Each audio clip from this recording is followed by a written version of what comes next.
This is Planets and Profit, where your host, Dr. Deb Peretz, reveals the secrets of business astrology, one entrepreneur at a time.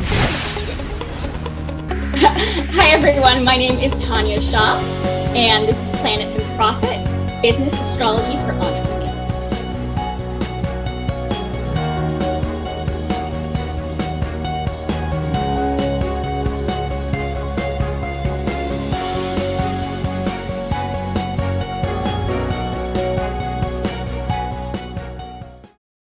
Hey there, it's Dr. Deb Peretz, and I'm so excited that you've joined me for another episode of Planets and Profit.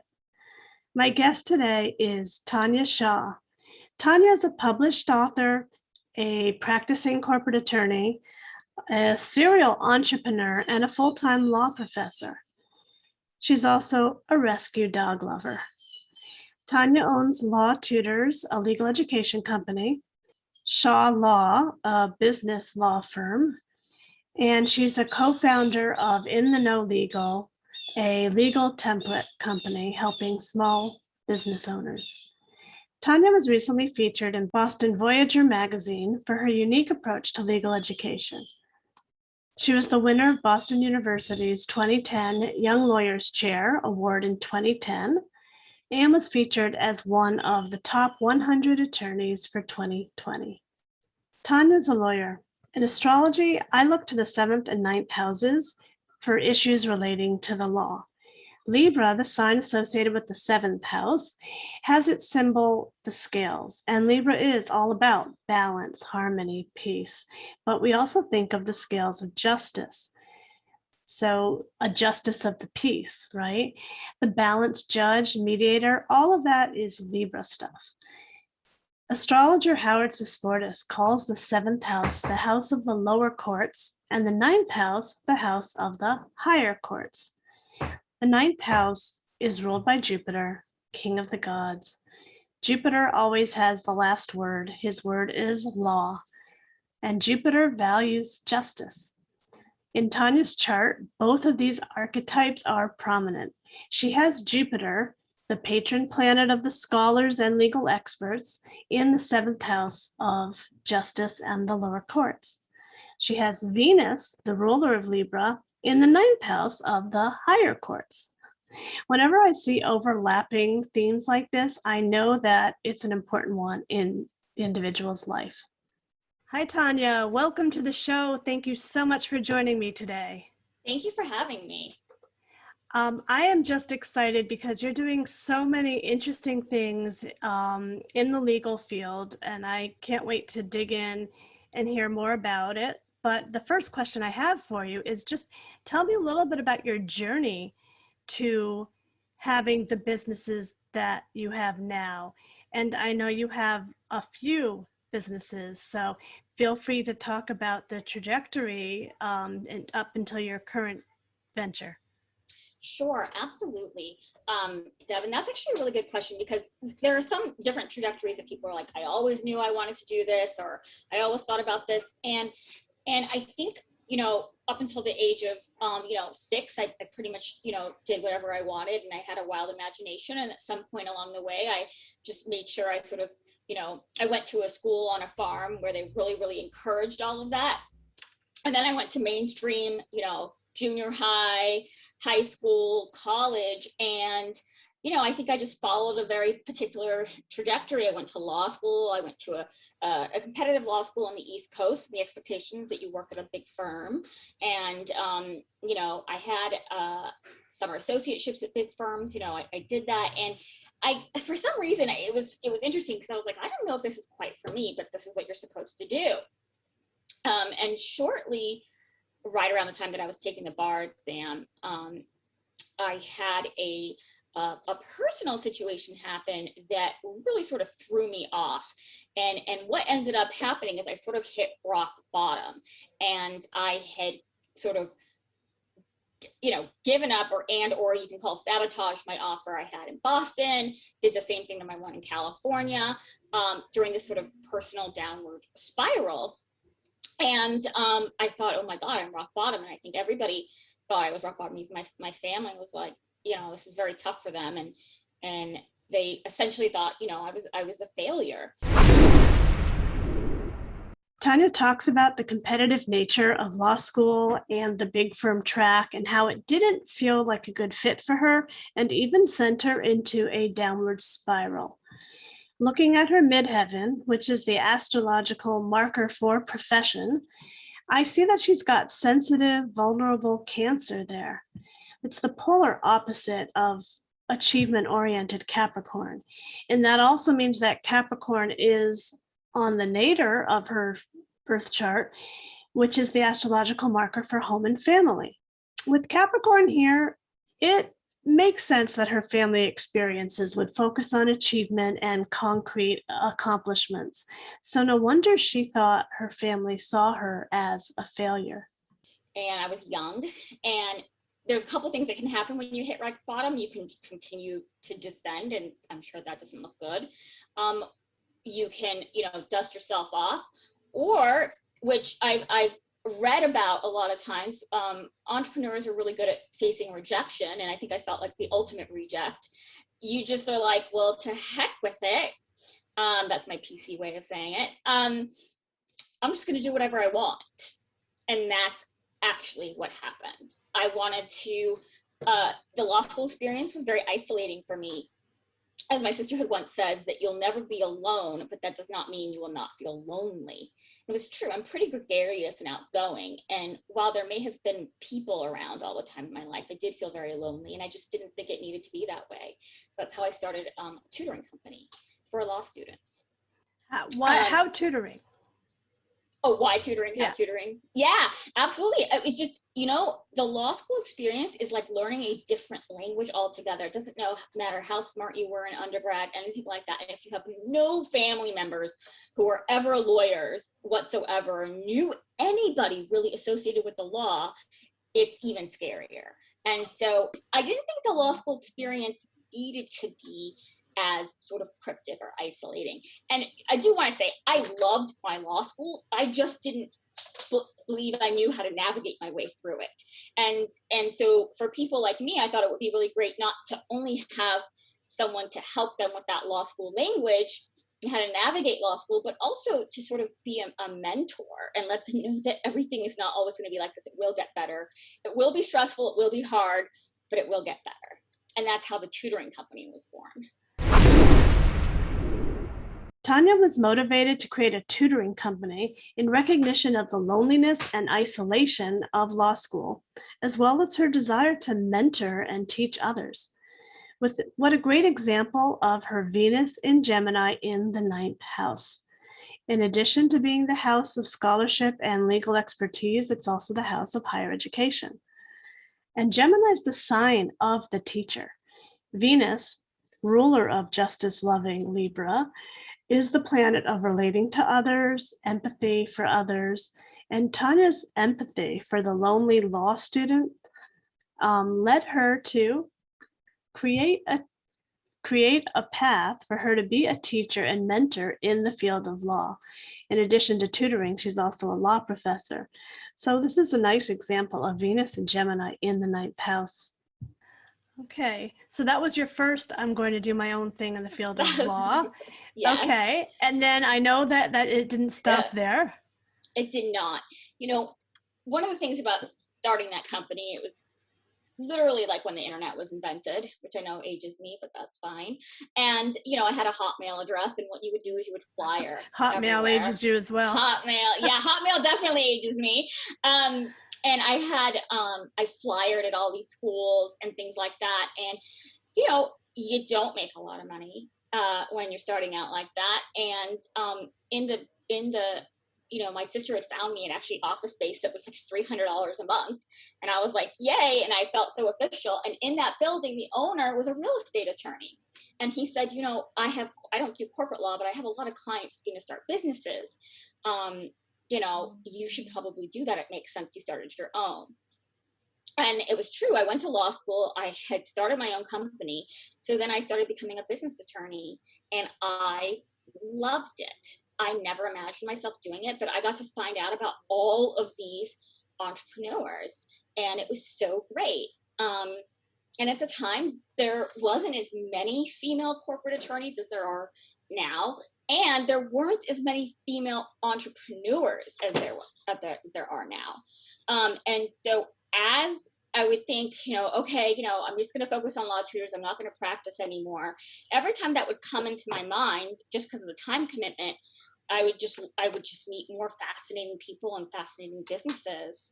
And it was just absolutely amazing. And, here we are today with one of the largest numbers of female entrepreneurs ever in our country. And it's just amazing.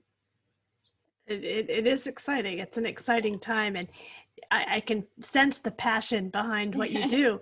So that's so we can see how you left the institutional law track, Right. started your tutoring firm, then started your own corporate law firm. Now, what about your latest venture? Okay, so what ends up happening is the longer you are a lawyer, the more expensive you become. And it's in now with 20 years of experience, people come to you and they're just, and as many, even though you want to help everyone, you don't have the time. And even though you do have the experience, the rates are simply higher. We can do things quicker, the rates are higher. And that's what happens with experienced attorneys. And I remember thinking to myself, and this was true of my two colleagues, Lisa Long and Aaron Nobles, who also had businesses, and they were firms started by women that were further along enough in our career that the rates will be cost prohibitive for women who are starting companies. Maybe if they're established entrepreneurs and all this sort of stuff, but we did not want to make our services only available to established businesses, people of certain amounts of wealth and things like that. Aaron, for example, does estate planning. And so one of the things that we thought of, and which was especially timely, was we need to use our knowledge and our sort of passion and create a company for women to not only protect their businesses, but to also protect their personal assets. And our logo is sort of like, don't settle for half asset protection. And love it. Yeah.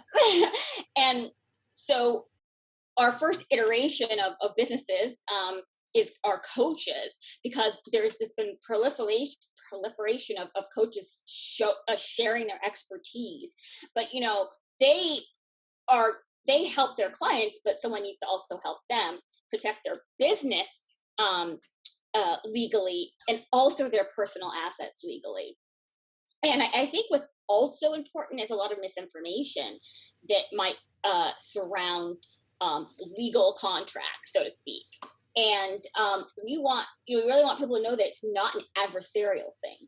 When you have a contract or a document or a process, it establishes this professional relationship between you and your client. It actually shows your client that you care. You care about the communications between the two. You care about their expectations, and you want a solid and efficient foundation to everything. So that's why we started it, which was to basically make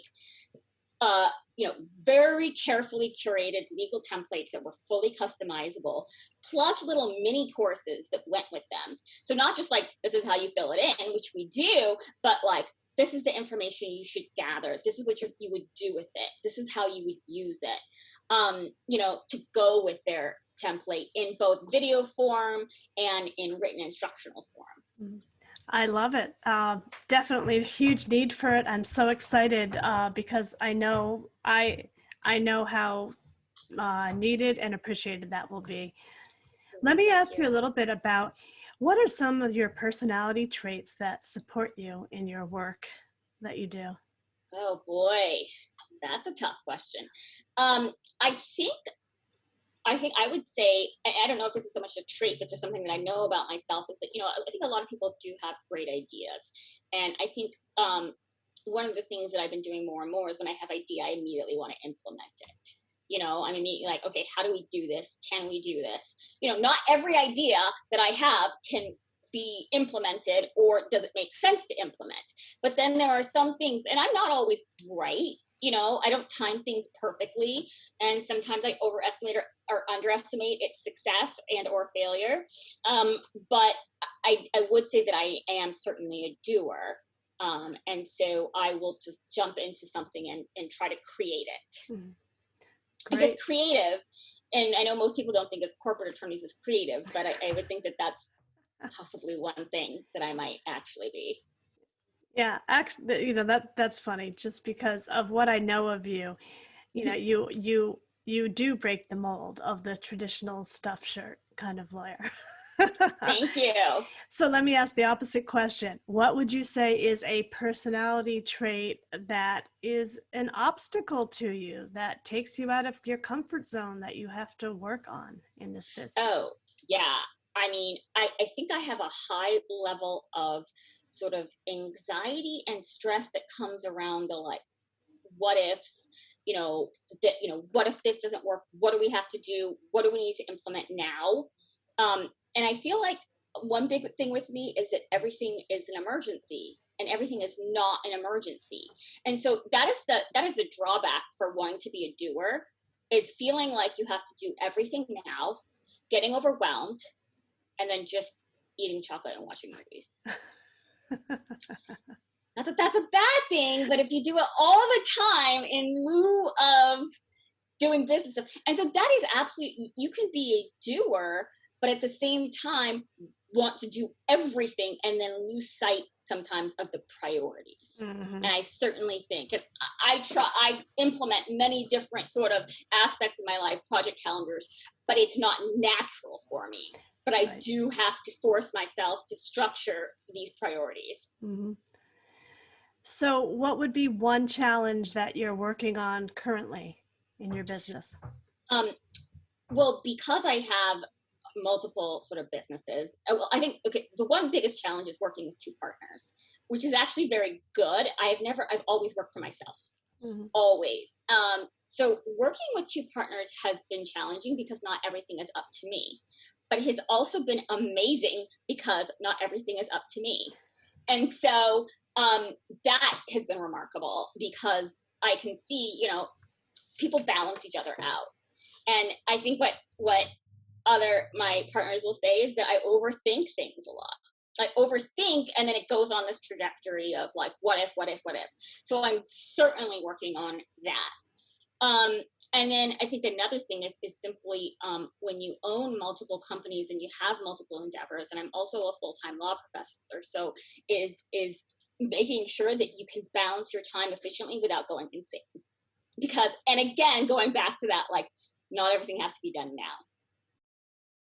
You just kind of slipped that in there. And I'm a full-time law professor. Sorry about that. I didn't mean to. Can I also say that I have a 1,250-page book coming out at the end of May? Oh my God. But I wrote that with two other people. But no.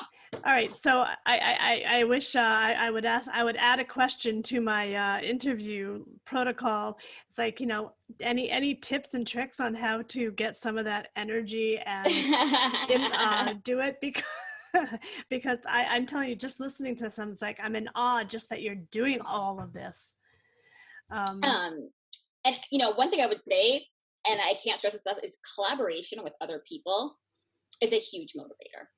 If for somebody like me who can get in the way of herself, I have learned that collaboration with other women entrepreneurs has really actually been a big part of my ticket to success.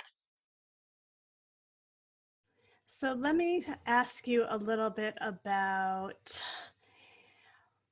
can you share a story from one of your businesses that really impacted you and made you think, yes, this is why I do what I do? Sure, absolutely. There was a case that I'll just tell you up front, it took 10 years to resolve. And essentially it was a recent widow whose husband owned a company with his partner. And she was the beneficiary. And she didn't unfortunately know where the paperwork was and what was going on. And even her children, though, who were absolutely there to help her and were fantastic people. While they were assisting her through all of this, there just wasn't a lot of paperwork to demonstrate. And so what ended up happening is that the deceased husband's partner was just pretty much what we call just, froze her out, what we call a shareholder freeze out. But she just wasn't getting anything, and this was a successful business, and she wasn't getting anything. She was frozen out of everything. She was locked out of everything. And she knew that something was inherently wrong, and she was treated pretty much horribly by her late husband's business partner and their whole family. And it was just one thing after another. And she says, listen, I just, she didn't have any money. This was her income. This was her how, what the husband supported them on. Her kids were helping her grown children and everything. But it was clearly a just complete freeze out situation. And I thought, oh my goodness. This woman is not only, and also English was not her first language, which I completely understand because same for my parents. And English was not her first language. She was being frozen out. They didn't have good paperwork to begin with on the company, and none of it had been updated. So it was very difficult. And the other side had been, doing a lot of, I guess for lack of a better word, shady things. And so I just said, listen, I know this woman doesn't have very much money to pay me, but I cannot just let this happen. Like, this is really terrible for so many reasons. And, and they put every obstacle in the way, and it was prolonged. And when I say it went on and on, it went on and on and on. And, finally, when trial did happen, she prevailed. She prevailed because she had been frozen out. They had, started a new business, claimed that they started a new business, which is exactly the same as the other business, with all the same assets, phone number, everything, different name. And it was sort of bittersweet, though, because at the end, so much of the money had been, proliferated and hidden and stuff. The actual payout wasn't a lot. And in the end, it was really 10 years of suffering for this family. Wow. And so that made me think of so many different things. Number one, making sure a company, whether it's yours or your husband's or anybody's, has all of their paperwork in place and updated, at least annually or every couple of years, making sure that spouses or partners are aware of the business dealings of their partners, because nobody, lasts forever, and something may happen suddenly. Make sure they're aware, and then also just sort of standing up for yourself, and that you shouldn't always have to resort to a lawyer. And I happen to be a lawyer who was like, I can't let this just happen, but it would have been impossible for her to afford an attorney to help her litigate this. And then finally, just sort of the way that women are treated often as like, oh, you don't know what you're talking about, you're insane, you don't understand the business. I'm sorry, don't estimate the power, of a widow who's being screwed over. Yeah, easy targets. Yeah. Unfortunately, you reminded me of someone very close to me who had a similar thing happened. Exact same thing happened. Her husband passed away, and the partner cheated her out of everything, and she was destitute for the remainder of her life for the most part. So, oh my God. Yeah. So I can see how you are motivated by helping others, and social justice seems to be something that's important to you. Tell me, what would you consider to be your business superpower? Oh my goodness. So I think my business superpower, and I think this also comes from my teaching ability, is being able to convey complex information simply and hopefully most of the time with humor, but breaking down the wall, the professional wall between the client and the quote unquote attorney. not quote unquote, I actually am an attorney, but like, you know, I don't know why I put that in quotes, but breaking down that wall. So I really think that I do that business power, being able to explain complex information or seemingly complex information clouded in legalese in very simple terms and relatable terms. I already shared examples of what makes Tanya a natural lawyer and teacher, but her ability to take the complex and make it simple really puts my focus on her Taurus sun in the 8th house. Her sun is in the sign of Taurus, which is a sign of simplicity, comfort, serenity. And as her sun sign, it's a big part of who she is.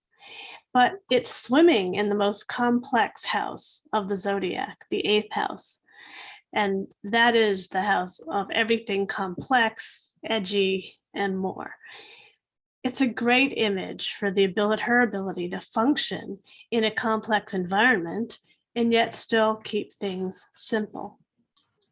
So if I were to survey a bunch of your former clients and I asked them to describe you, what 5 words would I hear most frequently? Fun, responsive, not at all like an attorney. I'm pretending that's one word. Fun, responsive, not at all like an attorney.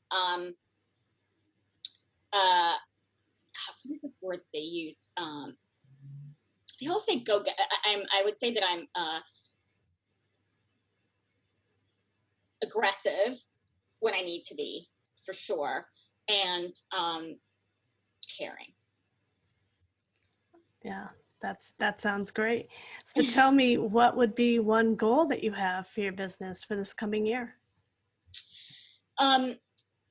So I think my biggest goal right now is for, particularly with In the Know Legal, is to open up this, I guess I keep saying it, portal or this information up to as many entrepreneurs as possible and show that, hey, you know what, you can have legal protection and good legal protection. If you can't necessarily afford to hire an attorney to draft all of this for you, which I'm not saying don't ever deal with attorneys ever again. You would always want maybe an attorney to review something with you or something that you already have. I think that's very important. I don't want us to become obsolete. I think it was one of Shakespeare's characters that said, "Kill all the lawyers." Yes, it was. That is not what I am proposing here. And so, but to make it accessible and also to just know, like, these aren't just like, other templates or whatever that you download off the internet. I want to make this actually into an educational piece for clients, so they don't just have some contract that they don't understand, but they understand everything, what it means to it, and to break down that wall between legalese and everyday terms. So I really want to make legal, business legal, and personal legal, estate planning, accessible. I love it. Sounds like such a valuable and in-demand goal. So if listeners want to learn more about you, Tanya, where should they go? Okay, well, our website is launching very, very soon, which is www.inthenowlegal.com. And our Facebook and Instagram is @inthenowlegal. And of course, they can always reach out to me. And this is pretty simple, Tanya, Tania, @inthenowlegal.com. Wonderful. That's great. Thank you so much for joining me today. I loved hearing about the many fascinating and necessary things that you're doing for entrepreneurs. Thank you, Deb. Thank you so much for having me on this fantastic podcast. Thank you once again to Tania Shah. She really takes that nurturing Cancer midheaven and uses it to help people with all things legal, whether they're students or clients. Not everyone can afford the high ticket prices of big law firms, and sometimes they end up forgoing legal advice and protection. Tanya and her partners have created In the Know Legal with a menu of products that help business owners, small business owners in particular, get access to high quality legal protection. So you should definitely check out In the Know Legal. And I think that what they're doing is so important that I've become an affiliate partner for them, and I'm including a link to their free ebook, 3 Steps to Total Personal and Business Legal Peace of Mind, in the show notes. So go check it out. And if you enjoyed this episode, please take a moment right now to subscribe, rate, and review, and share it with your friends. This will help get the word out about Planets and Profit. Thank you for spending your precious time with me today. See you next episode.